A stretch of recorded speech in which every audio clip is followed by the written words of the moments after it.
Morning YouTube, how are you this morning? It's Hannah again. I'm 31 years old. I'm transsexual, and I'm a woman with a disability. But one of my biggest passions is theatre, musical theatre. And last night I went to see Legally Blonde the musical. Now, of course, being the film, it doesn't have any big political stories to tell, nor any big political points to make, but it does have some relevance to society today. And particularly, I have to say, the trans and disability discourse. Now, as you know, it centres on a girl, Elle Woods, who fancies this guy who basically is from the kind of equivalent of the aristocracy, Warner Huntington III. Yeah, I think I have to get myself a number on the end of my name. I think that's going to be my future, basically. So anyway, yes, Elle fancies Warner, and she will stop at nothing to get him. But he has an ambition to be a senator in the US by the time he's 30. And he wants somebody a little more classy, in his words, and less tacky to get him there. So, in spite of the fact that Elle thinks he's going to proposalize to her, what actually ends up happening is that he breaks up with her. Yes, get out the Kleenex, everybody. Yeah, he breaks up with her, and then she sets off on a quest with the help of her friends and the hairdresser Paulette to win him back. Now, she starts off by getting kicked out of class, by getting excluded from lectures, and all that sort of thing. But with the help of her friend Emmett Forrest, who has to be said is the class geek, wears big glasses, and generally takes life quite seriously, she begins to actually acquire knowledge of the legal process, and through her impressive debating skills, wins her first hypothetical case in class. Then she takes on a real case, and obviously the defendant has committed murder, and she tries her best to get them off, and succeeds, winning over the slime ball Professor Callahan, who is her professor, who can do better, know better rather, than sleep with her, or want to sleep with her. In the end, Elle Woods gets her man. But it's not the man she thought, because rather than fancying Warner Huntington III, she instead fancies Emmett, the class geek, and they end up getting married. And her hairdresser Paulette ends up getting married too, and they all live happily ever after, I assume. And if the second film ever gets made into a musical, I guess we'll find out. But, you know, this has some serious applications in the trans and disability world. Because, obviously, we do have a tendency in the world to judge a book by its cover, and all that sort of thing. But when the odds are against you, you have to work 10 times harder. Life is 10 times more difficult than it needs to be, and you have to prove yourself more, which is what Elle had to do in the musical. And she worked hard, and in the end, she triumphed.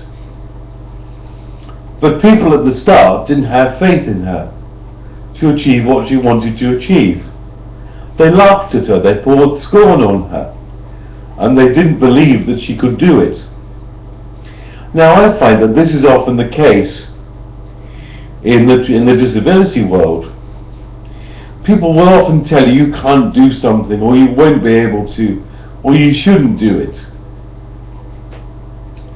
But I laugh in the face of that, because I would rather take a risk and be happy than not take a risk and be unhappy. Secondly, I would rather be true to myself as a trans woman than live a lie as a man and not be happy. Because living a lie is no fun. I can tell you that much. As Marilyn Monroe once said, if I'd obeyed or if I'd lived by the rules, I would never have got anywhere. And Eleanor Roosevelt once said, a woman is like a tea bag. You don't know how strong she is until she's in hot water. Now, the trans predicament perhaps proves this best of all, because for us trans women, we actually have to work harder to prove ourselves. We start out not from birth, but from whichever point we live with ourselves. So therefore, we're in an uphill struggle with society, trying to prove to it that we're genuine, that we are the real deal, that we are authentic. But the moral of the story here is, be true to yourself. And another thing which Emmett suggests to Elle is to have a chip on her shoulder, and he asks her at the start why she's not as driven as hell. It's a worthwhile question, because in order to achieve your goals and your dreams, you have to be as driven as hell. If you're not, then you may as well forget it. Because society's against you anyway. That's the default position. And even more so when you're in a minority. But therefore, the trick is to make your voice louder, more heard, and more understood. You have to be 10 times more articulate than everybody else, and 20 times stronger. This is what I've learnt in my life, because that is what has got me through. I have to be with a chip on my shoulder, and I have to find my way. And like Elle Woods, I would hope that I would not be judged by my cover, but by what's inside. Being disabled and trans is hard. It's very difficult. Indeed, I have no hiding place. There is nowhere for me to hide on this video. What you see is me. But it's the me I have to live with, it's the me I spend my life with, and it's the me I love, because there is no other one. And it's the only me that I can be. Whether legally blonde, or trans, or disabled. Whether Elle Woods, Emmett Forrest, Professor Callahan, or myself. We all have our own struggles to overcome. Elle Woods, the struggle of prejudice, the struggle of blonde stereotyping, the struggle of a book being judged by its cover, blonde equating to a lack of intelligence. For Emmett, he has his inner demons. He has the stigma of being the class geek to get over. But in the end, he's the one who gets his woman. And also there's Vivian Kensington, Warner's new girlfriend, who starts off hating Elle because she sees her as competition. However, in the end, she believes in her because she has the guts to be true to herself. And in life, if there's one thing you should be, it's true to yourself. I enjoyed that musical last night. I enjoyed it because it was fun. I enjoyed it because it was enjoyable.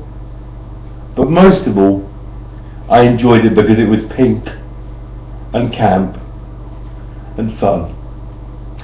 As I said at the start, it didn't have any big take-home messages, but what it did have was a really big heart, and full of bubblegum and pink.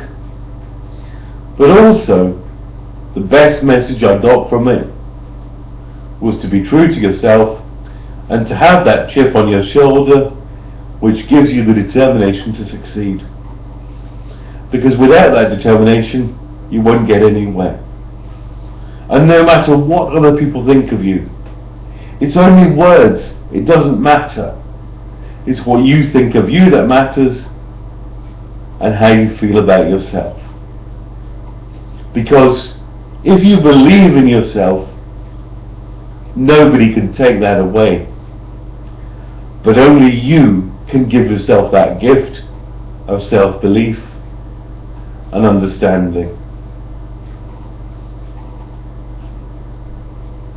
Do you love yourself enough to have that chip on your shoulder and be as driven as hell? I hope you do. And do you have the strength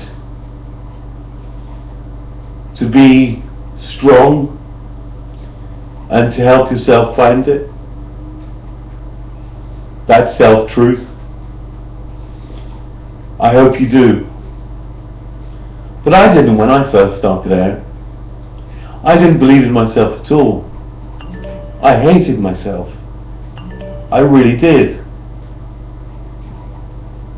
But I'm glad I did what I did. Because now I feel 10 times better and 10 times happier than I ever did before. I hope you have a good day. I hope it's full of pink. And I hope, more than anything else, it's Legally Blonde. Thanks for watching. Bye!